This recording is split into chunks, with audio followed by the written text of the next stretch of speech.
ह्या पूर्णपणे एक बरो परिसर जावचो. हांगा बंगले जाल्या, हांगा स्लम एरिया आसा ती जाली, पूण त्या भायर ही लोकेलिटी पळया, हातूंत मोठ्या प्रमाणाचेर रेजिडेंट्स येतात. सगळे प्रोफेशनल्स आसा, बिजनेसमॅन आसा, सगळ्यांचे बंगले आसा.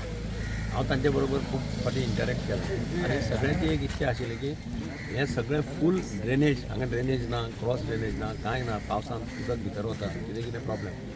तातूंतल्यान एक 2-4 मिटिंगे जावन मागीर आमी एक प्लॅन तयार केलो. फूल रिबिल्ड किंवा तशें म्हणटा पळय सगळें ड्रेनेज, कितें खंय तांकां फुटपाथ जाय जाल्यार फुटपाथ, खंय तांकां आनी कितें जाय जाल्यार अशें करून एक प्लॅन तयार केलो. जवळ जवळ 4 कोटीचें काम आसा. हातूंत भितर सगळे टोटल रिपेर्स येतले, क्रॉस ड्रेन्स येतल्यो. तांकां सांगलां आनी तांकांच सांगलां की तुमी मातशें पर्सनली सुपरवायज करा, कितें कितें जाय तें करून घे. हातूंतल्यान पूर्णपणे मोतीडोंगर ट्रान्सफॉर्म जावचो. तें सगळें जातकीर मागीर रोडाचें हॉटमिक्स काम चालू जाता. हॉटमिक्स ऑलरेडी टेंडर जावन वर्क ऑर्डर दिल्ली आसा. तांकां म्हटलें हें पयलीं कंप्लीट जावनी, हें जातकीर मागीर आमी रोडाचें काम चालू करता.